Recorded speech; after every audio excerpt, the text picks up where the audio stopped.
Selamat datang di video ini. Cerita ini telah dikonfirmasi oleh banyak sumber di Jerman, baik oleh politisi maupun pemerintah Cina. Fakta ini benar-benar sedang terjadi sekarang di Jerman dan di seluruh Eropa.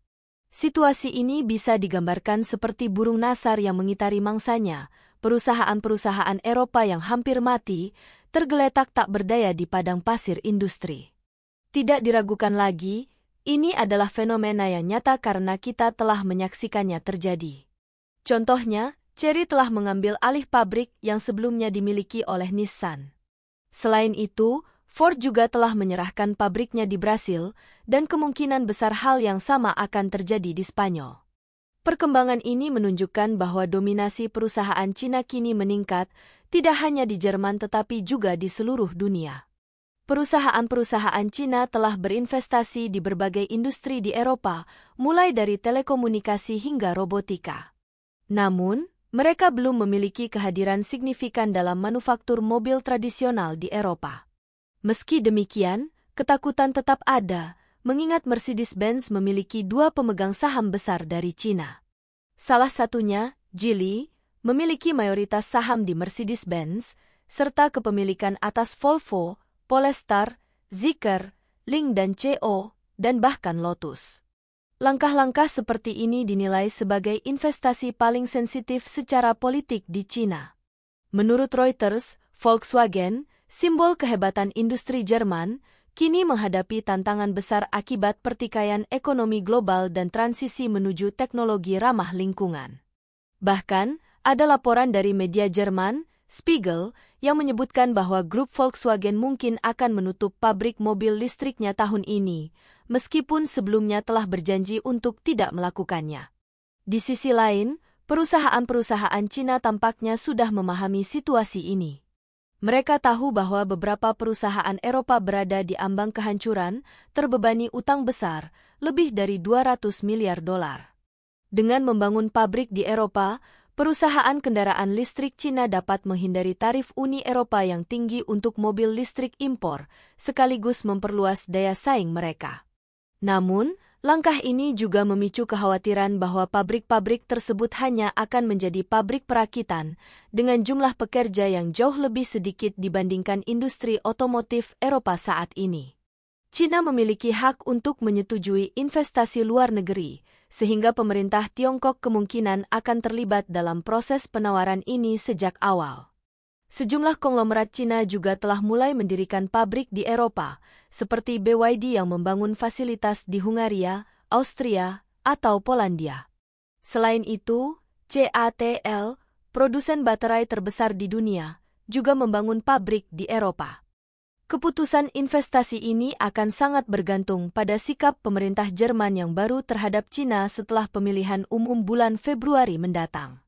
Tampaknya, konglomerat Cina ini telah siap mengambil langkah strategis, mengamankan posisi mereka di pasar Eropa, sementara industri otomotif tradisional di kawasan tersebut menghadapi tantangan yang semakin besar. Bagi perusahaan-perusahaan Tiongkok, perkembangan ini mungkin terasa sebagai peluang besar. Namun, hubungan antara Jerman dan Tiongkok mulai mendingin sejak koalisi pemerintahan saat ini berupaya mengurangi ketergantungan pada Tiongkok. Ketakutan terhadap Tiongkok kini meluas di Jerman dan Eropa. Penjualan produsen mobil Jerman telah mengalami penurunan. Pada tahun 2024, penjualan Volkswagen, Mercedes-Benz, Audi, dan BMW semuanya turun, terutama karena berkurangnya permintaan di pasar Tiongkok. Hal ini semakin diperkeruh oleh pernyataan Menteri Luar Negeri Jerman, Annalena Baerbock, yang menyebut Presiden Cina sebagai seorang diktator dan Cina sebagai saingan sistemik. Komentar tersebut tentu saja memengaruhi hubungan diplomatik kedua negara. Volkswagen kini sedang menjajaki alternatif penggunaan untuk pabriknya di Dresden dan Osnabrück sebagai bagian dari upaya pengurangan biaya. Produksi mobil di Jerman terlalu mahal, terutama dengan mesin dan teknologi produksi yang digunakan. Ini menjadi alasan mengapa produsen mobil Cina memilih untuk tidak membangun mobil sepenuhnya di Jerman.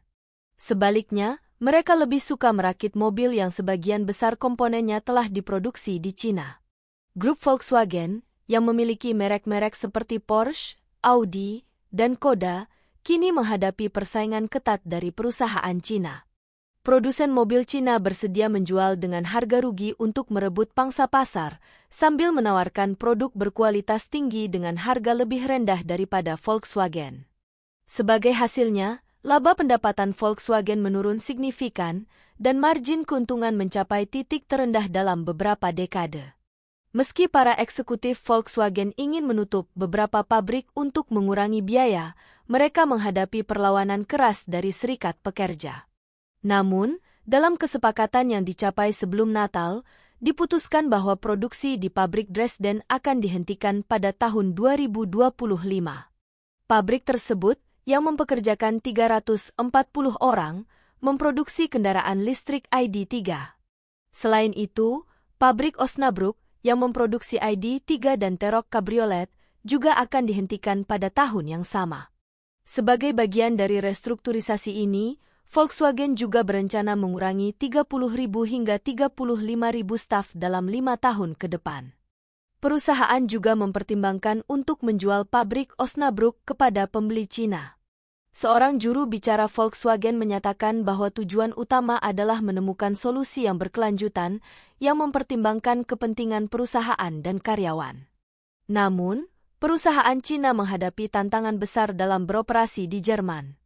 Mereka khawatir tentang serikat pekerja Jerman yang memiliki pengaruh besar terhadap pengambilan keputusan perusahaan. Misalnya, serikat pekerja di Osnabrück menyatakan bahwa mereka tidak keberatan memproduksi untuk perusahaan patungan Volkswagen di Cina, tetapi produsen Cina tetap skeptis terhadap birokrasi dan pengaruh serikat di Eropa. Stefan Sansi, seorang perwakilan serikat pekerja dari pabrik Osnabrück, menegaskan bahwa para pekerja ingin solusi yang adil bagi semua pihak. Namun, jelas bahwa produsen Cina memiliki pendekatan operasional yang berbeda dibandingkan dengan tradisi industri di Jerman. Hal ini menjadi salah satu tantangan besar dalam upaya ekspansi mereka ke Eropa. Venture Partners, yang termasuk dalam jaringan mitra Venture, tampaknya sedang menjajaki kemungkinan kerjasama strategis dengan Volkswagen. Salah satu mitra mereka, XPeng, disebut-sebut sebagai kandidat yang mungkin untuk mengambil alih operasi pabrik Volkswagen di Jerman. Langkah ini berpotensi melibatkan produksi kendaraan listrik, EV, untuk usaha patungan dengan Cina, namun tetap menggunakan merek dan standar Volkswagen sebagai syarat utama. Grup Volkswagen sendiri ingin salah satu mitra usaha patungan mereka di Cina untuk mengambil alih pabrik mereka di Jerman demi meningkatkan efisiensi dan mengurangi biaya produksi. Tujuannya jelas, memproduksi EV yang dapat dijual dengan keuntungan, bukan yang justru membebani keuangan perusahaan. Sebelum melanjutkan lebih jauh, beritahu kami apakah Anda menyukai videonya. Jika ya, silakan klik suka dan bagikan, dan mari kita lanjutkan. Juru bicara Kementerian Luar Negeri Cina menyatakan bahwa perusahaan Cina yang ingin berinvestasi di Jerman harus diizinkan untuk melakukannya. Menurutnya, Cina telah membuka pintu lebar untuk investasi asing, termasuk dari Jerman, dan berharap Jerman memberikan perlakuan serupa kepada investor Cina. Cina telah memperkenalkan langkah-langkah keterbukaan untuk menciptakan peluang bisnis baru bagi perusahaan asing. Oleh karena itu, mereka mengharapkan lingkungan bisnis di Jerman yang adil dan tidak diskriminatif. Sumber anonim dari pemerintah Cina mengatakan kepada Reuters bahwa para investor Cina sangat tertarik pada sektor otomotif Jerman, menganggapnya sebagai investasi jangka panjang yang strategis. Para produsen mobil Cina percaya bahwa memenangkan hati konsumen Jerman, yang dikenal sangat menuntut, adalah penanda penting kesuksesan global. Jika mereka bisa merebut pasar Jerman, mereka percaya bisa bersaing di mana saja. Ada klaim bahwa pabrik-pabrik Volkswagen di Jerman dapat dijual dengan nilai antara 100 juta hingga 300 juta euro masing-masing. Namun, banyak pihak menilai angka ini tidak realistis. Menurut bankir yang akrab dengan masalah ini, nilai aktual pabrik-pabrik tersebut jauh lebih rendah. Nilai buku pabrik tidak mencerminkan harga pasar aktual, terutama mengingat kondisi keuangan Volkswagen yang saat ini tertekan. Volkswagen belum memberikan komentar resmi terkait nilai aset atau kemungkinan penjualan pabrik mereka. Namun, Beberapa pihak melihat sikap diam ini sebagai indikasi bahwa diskusi memang sedang berlangsung. Perdana Menteri Saksoni, Stefan Weil, yang juga anggota Dewan Pengawas Volkswagen, juga menolak memberikan komentar. Negara bagian Jerman yang memiliki pabrik mobil sangat bergantung pada pendapatan pajak dari industri otomotif untuk mendukung lapangan pekerjaan lokal. Penutupan atau pengurangan aktivitas di pabrik-pabrik ini akan sangat merugikan ekonomi lokal. Sementara itu, Volkswagen telah meningkatkan produksi di Cina karena jauh lebih murah untuk memproduksi dan menjual mobil di sana daripada di Jerman. Di sisi lain, produsen mobil Cina sedang mencari lokasi untuk membangun pabrik di Eropa, pasar kendaraan listrik terbesar kedua di dunia setelah Cina. Hal ini juga bertujuan untuk menghindari tarif yang diberlakukan oleh Uni Eropa terhadap subsidi kendaraan listrik Cina. Strategi ini mirip dengan langkah produsen Cina di pasar Amerika, di mana mereka mencari cara untuk mengatasi hambatan tarif dan meningkatkan daya saing mereka. Strategi perusahaan Cina dan prospek pabrik di Eropa. BYD dan beberapa produsen mobil Cina lainnya telah menunjukkan minat besar untuk mendirikan pabrik di luar negeri, termasuk di Meksiko dan negara-negara Eropa dengan biaya rendah. Sebagian besar perusahaan ini memilih lokasi dengan serikat pekerja yang lebih lemah dan regulasi yang tidak terlalu ketat. Dalam konteks ini, negara-negara seperti Hungaria, Turki, dan Polandia telah menjadi lokasi populer. Misalnya, BYD mendirikan pabrik di Hungaria karena biayanya jauh lebih rendah dibandingkan Jerman, sementara Chery memanfaatkan fasilitas yang sebelumnya dimiliki oleh Nissan di Spanyol untuk memproduksi kendaraan listrik, EV. Selain membangun pabrik baru, perusahaan Cina juga mempertimbangkan untuk mengambil alih pabrik yang sudah ada di Eropa Barat. Pabrik-pabrik milik Ford di Jerman dan Audi Volkswagen di Brussels dilaporkan sedang dalam survei oleh investor Cina. Motif utama dari strategi ini bukanlah nilai ekonomis langsung dari pabrik-pabrik tersebut, tetapi lebih kepada keuntungan politik dan sosial yang dapat diraih dengan mempertahankan pekerjaan lokal. Bagi pemerintah daerah dan masyarakat, langkah ini dianggap sebagai solusi untuk menghindari kehilangan lapangan kerja akibat penutupan pabrik. Namun, ada perdebatan tentang efektivitas pendekatan ini. Beberapa eksekutif, termasuk dari Chery, percaya bahwa membangun pabrik baru lebih masuk akal daripada membeli pabrik lama. Pabrik baru memungkinkan penerapan standar terbaru dalam desain dan teknologi produksi. Tesla, misalnya, memilih membangun fasilitas baru dibandingkan hanya mengakuisisi pabrik lama karena lebih efisien dalam jangka panjang. Tantangan Eropa dalam kompetisi global. Eropa menghadapi tantangan besar dalam mempertahankan daya saingnya di sektor otomotif.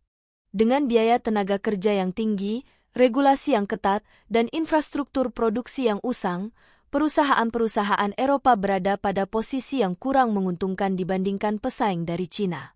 Dalam banyak kasus, jalur produksi lama di Eropa terbukti lambat dan tidak efisien, seperti yang diakui oleh para CEO perusahaan-perusahaan besar sendiri.